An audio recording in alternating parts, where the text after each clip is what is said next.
നമസ്കാരം. നമ്മൾ ഷഷ്ഠി വ്രതത്തിനെ പറ്റി പറയുകയാണ്. ഒരു വാവ് കഴിഞ്ഞ് അടുത്ത വാവ് വരെ ഉള്ള 15 ദിവസങ്ങളെ ഓരോ തിഥികളായി തിരിച്ചിരിക്കുന്നു. ഒരു വാവ് കഴിഞ്ഞ് വരുന്ന 1-ാം ദിനം പ്രഥമ, 2-ാം ദിനം ദ്വിതീയ, 3-ാം ദിനം തൃതീയ, 4-ാം ദിനം ചതുർത്ഥി, 5-ാം ദിനം പഞ്ചമി, 6-ാം ദിനമാണ് ഷഷ്ഠി. അപ്പോൾ ഒരു വാവ് കഴിഞ്ഞ് വരുന്ന 6-ാം ദിനമാണ് ഷഷ്ഠി തിഥി.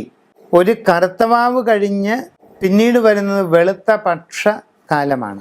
അങ്ങനെ ഒരു കറുത്തവാവ് കഴിഞ്ഞ് വെളുത്ത പക്ഷകാലത്തിലെ 6-ാം ദിനം വെളുത്ത പക്ഷത്തിലെ ഷഷ്ഠി. അത് സുബ്രഹ്മണ്യ പ്രീതിക്കുള്ള വ്രതമായി നാം ആചരിച്ച് വരുന്നു. കഥ ഇപ്രകാരമാണ്. പണ്ട് സുബ്രഹ്മണ്യനും ഗണപതിയും ശിവപാർവതിമാരുടെ സന്നിധിയിൽ നിൽക്കവേ നാരദ മഹർഷി അവിടെ എത്തുകയും ലോകം ആദ്യം പ്രദക്ഷിണം ചെയ്ത് വരുന്ന ആളിന് വിശിഷ്ടമായ ഒരു പഴം നൽകുമെന്നും അറിയിക്കുന്നു. സുബ്രഹ്മണ്യൻ നേരെ മയിലിൻ്റെ പുറമേറി ഭൂമി പ്രദക്ഷിണം ചെയ്തു പോവുക. ഈ സമയത്ത് ഗണപതി ശിവനും പാർവതിക്കും ചുറ്റും ഒന്ന് വലം വെച്ചു. നാരദൻ്റെ മുമ്പിൽ ചെന്നു. ബുദ്ധിമാനായ ഗണപതിയുടെ പ്രവൃത്തി കണ്ട് സന്തുഷ്ടനായ നാരദൻ ഈ കനി ഗണപതിക്ക് നൽകുകയും ചെയ്തു. അപ്പോഴാണ് സുബ്രഹ്മണ്യൻ മയിലിൻ്റെ പുറത്ത് കറങ്ങിത്തിരിഞ്ഞു വരുന്നത്. പഴം ഗണപതി നേടിയത് കണ്ട് എൻ്റെ മയിലിനേക്കാൾ വേഗമോ ഈ മൂഷികന് എന്ന് സംശയിച്ച് നിൽക്കുമ്പോഴാണ് ഉണ്ടായ കഥ മഹർഷി പറയുന്നത്. ഒരു മകനെ സംബന്ധിച്ച് മാതാപിതാക്കളാണ് ലോകം. മാതാപിതാക്കളെ പ്രദക്ഷിണം ചെയ്താൽ ലോകം പ്രദക്ഷിണം ചെയ്തതിന് തുല്യമായി. ഈ തത്വം അറിഞ്ഞ ഗണപതി അതുപോലെ പ്രവർത്തിച്ചു, പഴവും കൊണ്ടുപോയി. നിരാശനായ സുബ്രഹ്മണ്യൻ തൽക്ഷണം അവിടുന്ന് മറയുകയാണ്, അപ്രത്യക്ഷനാവുകയാണ്.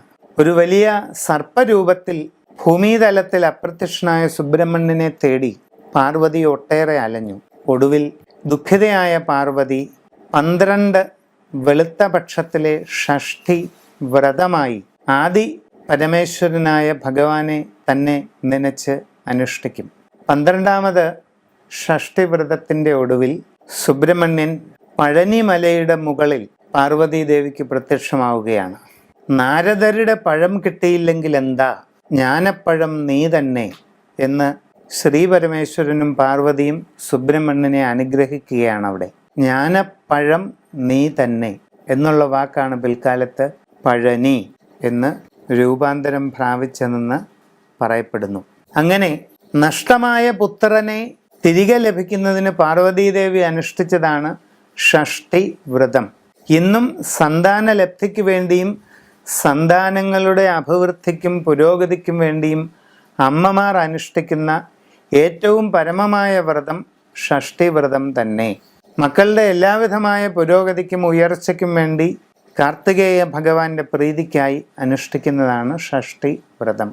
പുലർച്ചെ സ്നാനം കഴിഞ്ഞ് ഉപവാസത്തോടുകൂടി സുബ്രഹ്മണ്യ ദർശനം നടത്തി സുബ്രഹ്മണ്യ കീർത്തനങ്ങളോ കാർത്തികേയ നാമമോ ഒക്കെ ജപിച്ച് വ്രതമായി കഴിഞ്ഞ് ഉച്ചയ്ക്ക് ക്ഷേത്രത്തിലെ നിവേദ്യാന്നം ഭക്ഷിക്കുകയും അങ്ങനെ വ്രതം പൂർത്തീകരിക്കുകയുമാണ് ചെയ്യേണ്ടത്.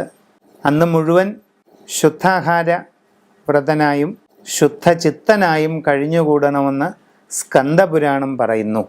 എന്തായാലും സന്താനങ്ങളുടെ അഭിവൃദ്ധിക്ക് വേണ്ടി അമ്മമാർ ആചരിക്കുന്നത് മാത്രമല്ല, ഇന്ന് ആബാലവൃദ്ധൻ ജനങ്ങളും ഉദ്ദിഷ്ടകാര്യസിദ്ധിക്കും രോഗശാന്തിക്കും എല്ലാ കാര്യങ്ങളുടെയും പൂർത്തീകരണത്തിന് വേണ്ടി സ്കന്ദ ഭഗവാനെ പ്രത്യക്ഷപ്പെടുത്തുന്നതിനായി അനുഷ്ഠിക്കുന്ന ഏറ്റവും പ്രചാരമേറിയ വ്രതമാണ് ദക്ഷിണേന്ത്യയിൽ ഷഷ്ഠി.